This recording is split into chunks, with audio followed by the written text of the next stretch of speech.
Hola amigos en línea, el día de hoy vamos a analizar cómo funciona el ataque Man in the Middle o más conocido como hombre en el medio. ¿Qué se necesita para este ataque? Necesito mis computadores o estaciones de trabajo. Tengo mi estación 1, mi estación 2 para este ejemplo y por supuesto tenemos el atacante. Este ataque consiste en seleccionar mi víctima, todo el tráfico o todo lo que esta estación 1 o estación víctima envía a través de la red hacia el router. El atacante va a estar en la capacidad de poder obtener esa información, analizarla, copiar lo que necesita y por supuesto devolver el paquete hacia su destino, que es el router. De esta forma llegaría a internet. Este es el ejemplo o la explicación más sencilla de este ataque. Ahora, ¿qué vamos a hacer? Ahora vamos a analizar más detenidamente el ataque Man in the Middle.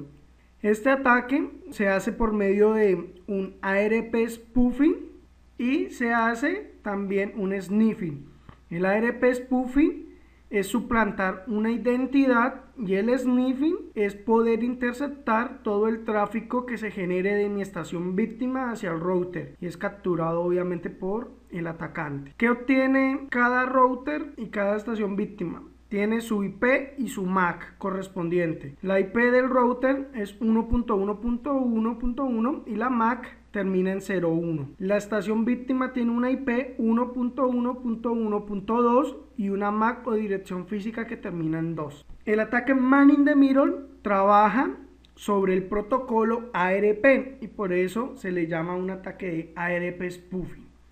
El protocolo ARP es el encargado de lograr traducir las direcciones IP a direcciones MAC para poder establecer la comunicación entre dos dispositivos. El protocolo ARP a su vez trabaja en la capa de enlace de datos del modelo OSI. ¿Y por qué se genera este tipo de ataque por protocolo ARP? Lo que sucede es que el protocolo ARP no tiene ningún mecanismo de validación de identidad y normalmente aceptan nuevos datos entrantes, de esta forma actualizando la tabla con los nuevos parámetros y así permitiendo el ARP spoofing. En este caso vamos a hacer el ARP spoofing porque existen varios spoofing. Existe el spoofing de IP, pero nos vamos a centrar en la suplantación de datos en las tablas ARP. Primero, vamos a ver y analizar cómo funciona el protocolo ARP. El protocolo ARP dice que para poder establecer la comunicación entre mi estación víctima y el router, necesita mi estación víctima tener la dirección IP, la dirección MAC del router, y de esta forma también el router necesita obtener la dirección IP de mi estación víctima y también la dirección MAC o física. En pocas palabras, necesita el router la dirección IP y la MAC del origen y el origen necesita la dirección IP y MAC del destinatario. De esta forma se podrá concluir y llegar a establecer comunicación. Envío una ARP request. El ARP request envío el mensaje de mi estación víctima hacia el router lo admite y el router una vez actualiza su tabla de ARP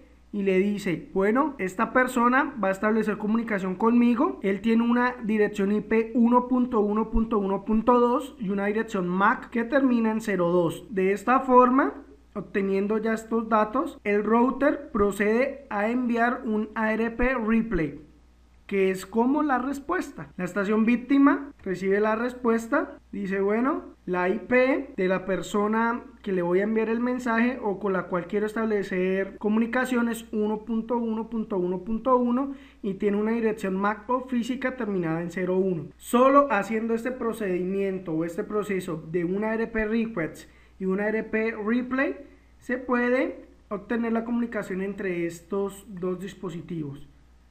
Ahora, ¿qué pasa o qué sucedería si el atacante se hace en el medio? ¿Qué necesita hacer el atacante? El atacante lo que necesita es modificar la tabla ARP de la estación víctima. Para este ejemplo, el atacante tiene una IP que es 1.1.1.3 y una dirección MAC o física terminada en 03.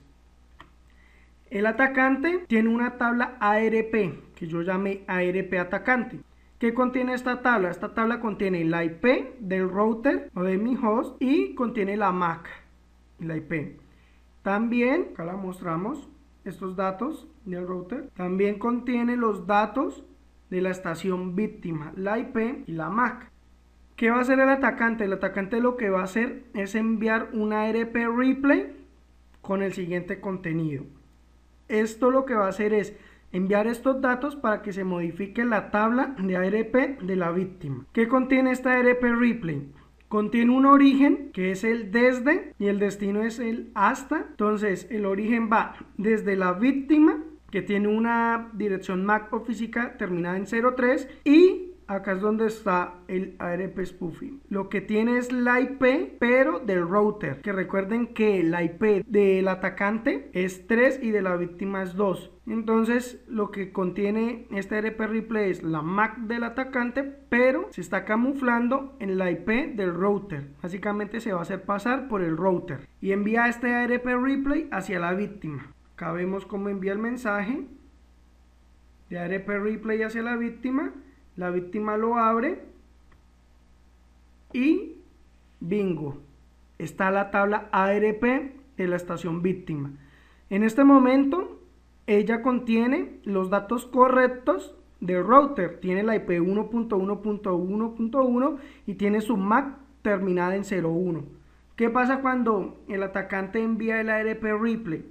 Automáticamente lo que dice es, bueno, yo necesito que me actualice esa tabla ARP que tiene usted, señor víctima, y me coloque mi dirección MAC. De esta forma se genera el ARP spoofing. Estoy modificando la tabla ARP original. Por eso comentaba al inicio de esta explicación que el protocolo ARP no tiene ningún tipo de mecanismo de validación de identidad y por esto es muy inseguro, ya que puedo actualizar o modificar las tablas ARP tanto del router como de la estación víctima. De esta forma yo puedo capturar la información que va desde la estación víctima, pasando por el atacante, tengo la información, capturo lo que necesito y prosigue su secuencia hasta el router y de esta forma llegando a internet. Acá lo que estoy haciendo es interceptar todo el tráfico y toda la información que va desde la estación víctima hacia el router. Si yo quiero también poder obtener la información que va desde el router hacia la estación víctima, pues también le genero una ARP replay como lo hicimos con la estación víctima. Bueno amigos en línea, esto es una explicación muy básica, pero muy bien hecha, de cómo funciona el ARP spoofing, y también recuerden que el sniffing es simplemente poder observar todo el tráfico que me genera la estación víctima. Espero que les haya servido, nos vemos en una próxima ocasión. Gracias.